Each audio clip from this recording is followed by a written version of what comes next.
Hello everyone and welcome back. This is Tech Medic. Thank you for joining me today. Today we are going to be playing my favorite game and I'm going to show you guys how to survive on your first day in Subsistence.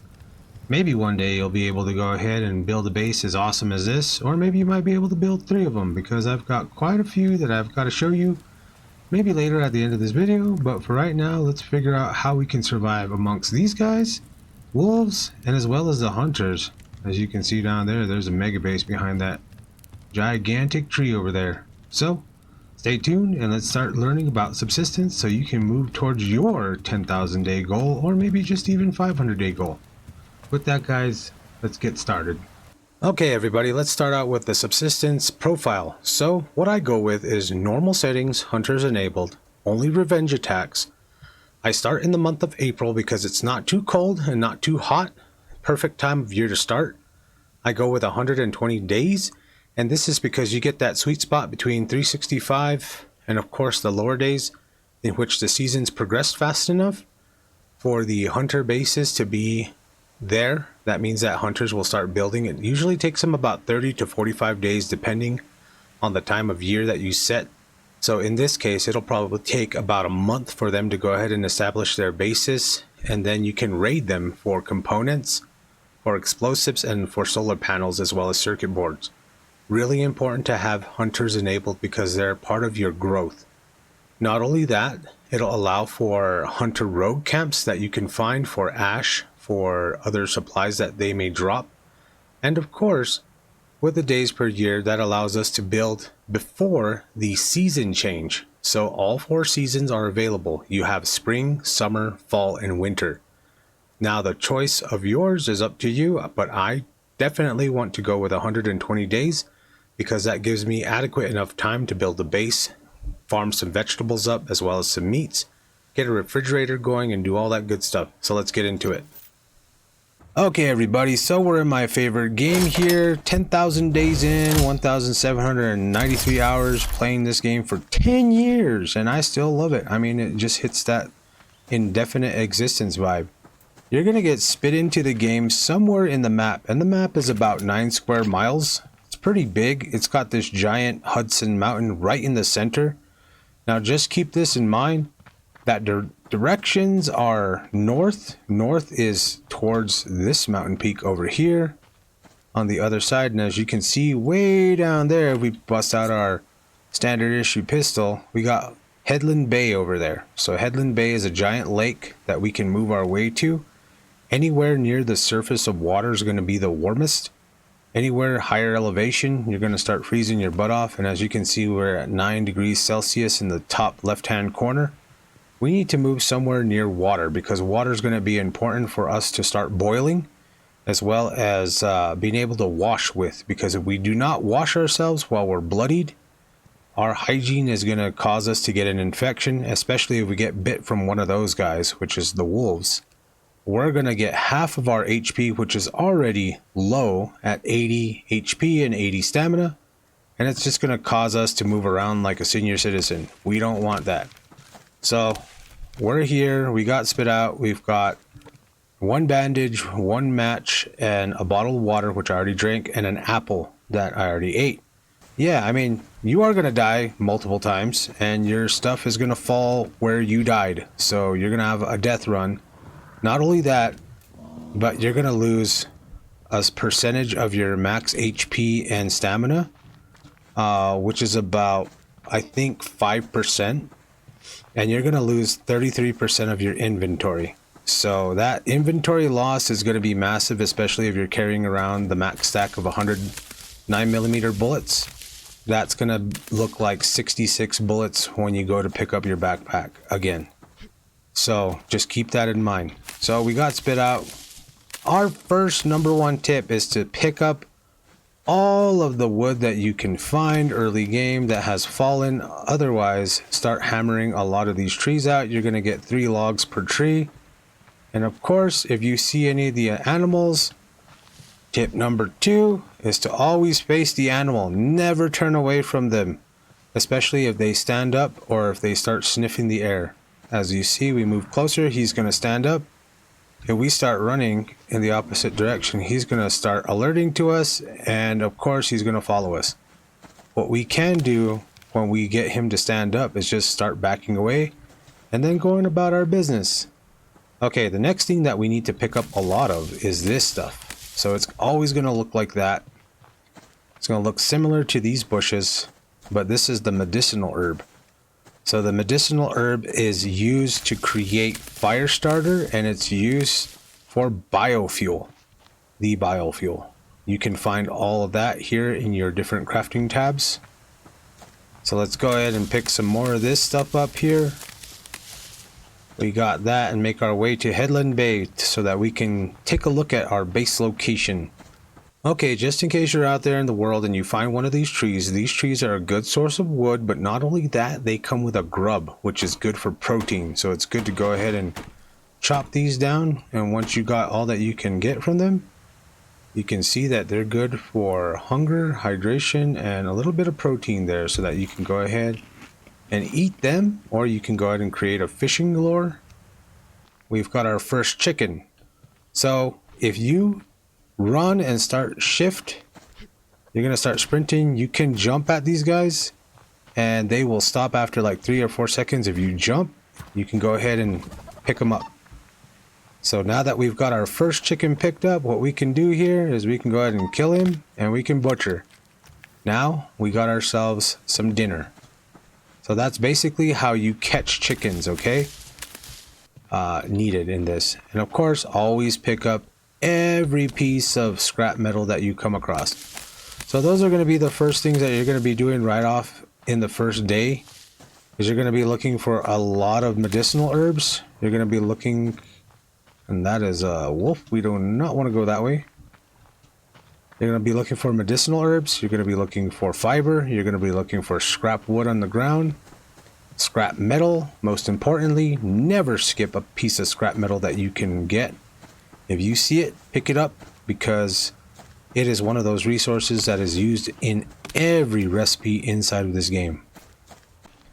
Okay guys, I know it's extremely dark, but I'm going to go ahead and lighten this up in the editing software, but this essentially is where we want to be at. It is going to be at the very north of the map, and as you can see here, we are running out of food and energy.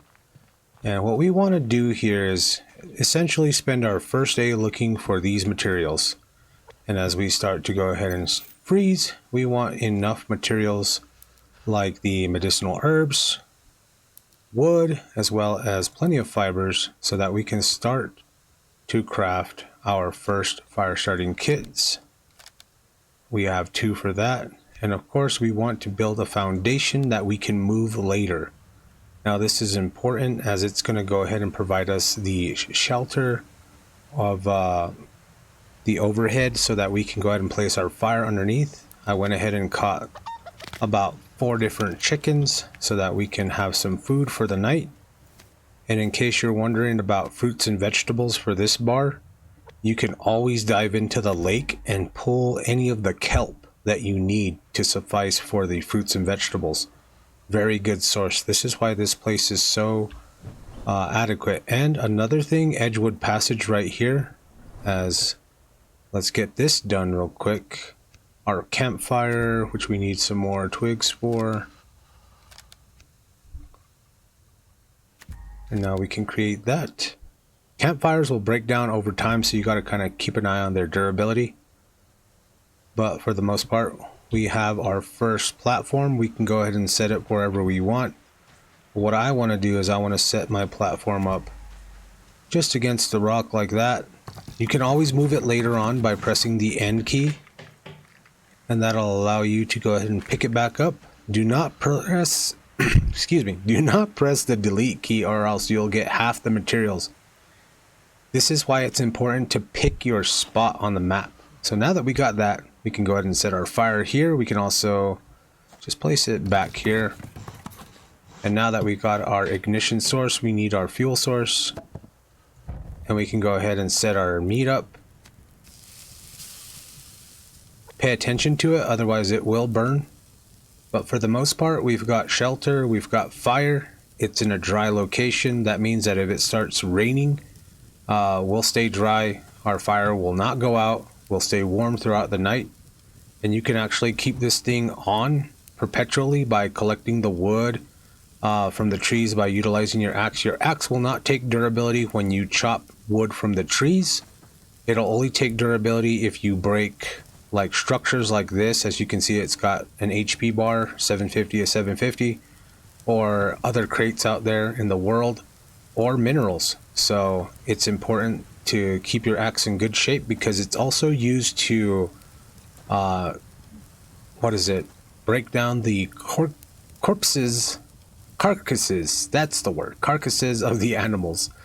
So this is going to be your most important tool to do that.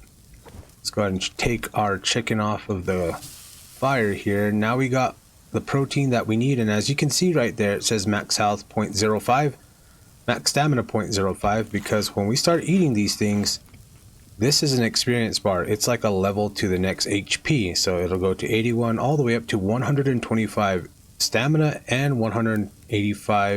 25 health. So eating cooked food is good for getting those gains. And of course, we're going to eat all of our chicken for the night. We're going to make sure that this fire doesn't go out until the morning.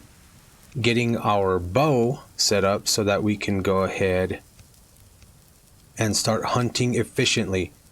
The bow will have only one set parameter of damage. I think it's 38 damage total. So that's good enough to take out a rabbit or a chicken. But if you shoot a wolf, prepare to run for your life. So we got that. And of course, ash is important. Ash is used as a fertilizer, but combined with potassium, it turns it into gunpowder. So that's another tip for you.